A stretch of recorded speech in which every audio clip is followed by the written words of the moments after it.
The fun part, qualifying for oxygen therapy. So typically, once we determine you need oxygen, so two different scenarios.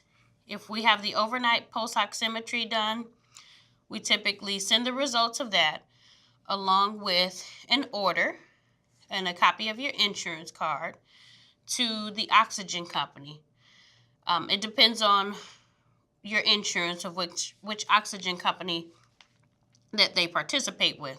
But we send that to them, and it's usually not that difficult to qualify you for oxygen as long as your desaturations are less than 88% for 5 minutes or more.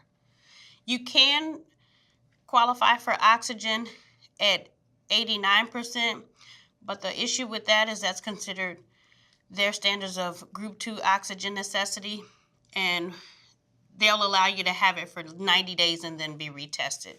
So typically if you're under 88, you can get the oxygen and then there's no issues, and then just yearly the oxygen company contacts us just to recertify you, and that's just validating that you still need it. Now with the regular oxygen, because nocturnal oxygen, they only bring a concentrator. When we do your 6-minute walk and we see that you need oxygen, we have to send the testing, and you have to go below 88, and then we have to actually walk you on oxygen to show that you've corrected. We can send that information in along with the prescription from the provider, your insurance card, and what we call a face sheet, which has all your demographic information. The oxygen company will contact you, and if you need oxygen for portability, as far as, still working and going out, because we don't want you to feel like you're homebound just because you're on oxygen, because you're not. You should still live a normal life. Depending on your liter flow, they would bring you tanks, or they can get you a portable oxygen concentrator. Portable oxygen concentrators are not for everyone, so I don't want everybody to think that they can run out and grab those, and they're few and far between with the oxygen companies. They are good for travel, and it may be a situation you have to talk to your provider about that.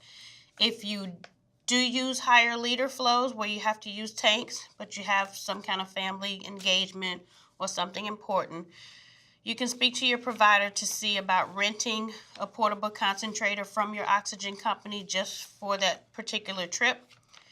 And it may have to go on a higher liter flow that's a post dose, but if it comes to something that it's urgent in a family situation that you need to get to, I'm sure they'll be willing to work something out with you.